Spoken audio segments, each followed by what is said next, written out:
Pokok pembahasan yang pertama yaitu pengertian usaha gadai, yang kedua asal mula pegadaian, yang ketiga keuntungan usaha gadai, yang keempat besarnya jumlah pinjaman, yang kelima barang jaminan, yang keenam prosedur pinjaman, yang ketujuh keuntungan usaha gadai, dan yang terakhir kegiatan usaha pegadaian lainnya.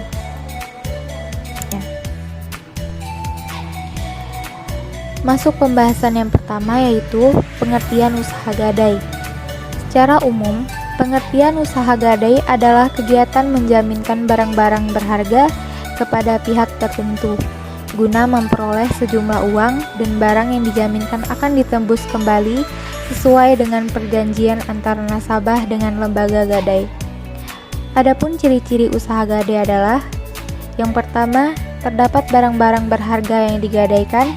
Yang kedua, nilai jumlah pinjaman tergantung nilai barang yang digadaikan.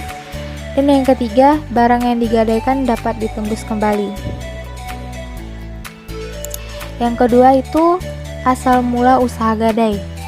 Usaha pegadaian di Indonesia dimulai sejak zaman penjajahan Belanda atau VOC, di mana pada saat itu tugas pegadaian adalah membantu masyarakat untuk meminjamkan uang dengan jaminan gadai.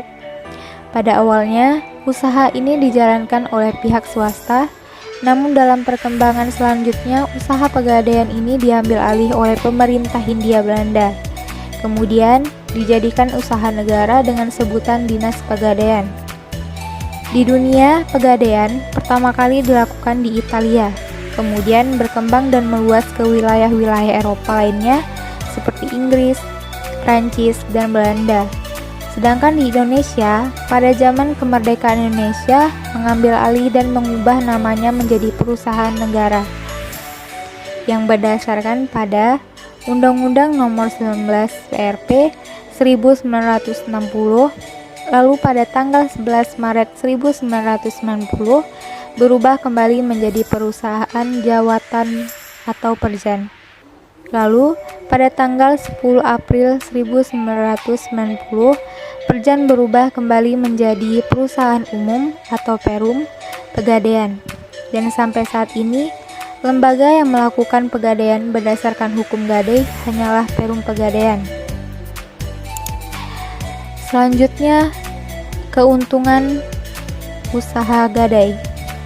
Adapun keuntungan perusahaan gadai dibandingkan dengan lembaga keuangan bank atau lembaga keuangan lainnya adalah: yang pertama, waktu yang relatif singkat untuk memperoleh uang. Maksudnya pada hari itu juga uang bisa diberikan dikarenakan prosesnya tidak berbelit-belit. Yang kedua, persyaratan sederhana sehingga mempermudah konsumen. Yang ketiga, pihak pegadaian tidak ikut campur uang itu digunakan untuk apa atau membebaskan kepada konsumennya digunakan untuk apa. Selanjutnya, besarnya jumlah pinjaman. Besarnya jumlah pinjaman tergantung pada nilai jaminan barang yang ditawarkan atau barang-barang berharga. Semakin besar nilai barangnya, maka semakin besar pula pinjaman yang dapat diperoleh. Namun, biasanya pegadaian hanya melayani sampai jumlah tertentu atau ada batasannya. Perihal bunga dari pinjaman disesuaikan dengan golongan masyarakat yang dilihat dari jumlah uang yang dipinjam. Untuk menentukan jumlah pinjaman, pihak pegadaian akan mentaksir terlebih dahulu harga barang yang akan digadaikan. Tahap penafsiran dilakukan oleh ahli tafsir dari pihak pegadaian. Barang jaminan. Jenis-jenis barang yang bisa diterima sebagai barang jaminan adalah: A. Barang atau benda perhiasan. Contohnya seperti emas, perak, intan, mutiara, platina, dan jam. B. Barang-barang berupa kendaraan. Biasanya ini seperti mobil, termasuk bajai dan bemo, sepeda motor, dan sepeda biasa, termasuk becak. C. Barang-barang elektronik. Televisi, radio, radio tape, video, komputer, kulkas, toaster, mesin tik. D. Mesin-mesin, contohnya seperti mesin jahit dan mesin kapal motor. E.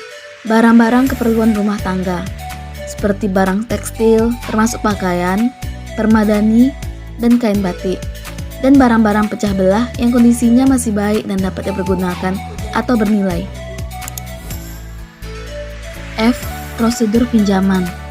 Secara garis besar, prosedur peminjaman sesuai Perum Pegadaian adalah: yang pertama, nasabah datang langsung ke bagian informasi pegadaian untuk mendapatkan informasi tentang sistem pegadaian. Yang kedua, bagi nasabah yang sudah tahu dengan detail atau jelas tentang prosedurnya, maka dapat langsung membawa barang yang akan digadaikan ke pasar bagian penaksir. Pemberian barang disertai bukti diri seperti KTP dan surat kuasa apabila pemilik barang tidak bisa datang. Yang ketiga, bagian penaksir akan menaksir harga atau jumlah uang yang dapat diberikan sesuai dengan barang yang digadaikan. Yang keempat, setelah harga taksir ditetapkan, masa selanjutnya menentukan jumlah uang yang diinginkan nasabah dan juga menentukan bunganya. Yang terakhir, apabila calon nasabah setuju, maka barang jaminan ditinggalkan lalu nasabah memperoleh uang pinjaman serta surat bukti gadai. Setelah itu, ada proses pembayaran kembali pinjaman yang sudah jatuh tempo maupun yang belum, ialah seperti: yang pertama, pembayaran kembali pinjaman dapat dilakukan di kasir dengan menunjukkan surat bukti gadai. Yang kedua, pihak pegadaian menyerahkan barang jaminan apabila pembayaran sudah lunas. Pihak pegadaian menyerahkan barang lalu dicek kebenarannya oleh nasabah. Jika benar, maka boleh dibawa pulang. Yang ketiga, proses pembayaran dapat dilakukan sebelum tanggal jatuh tempo.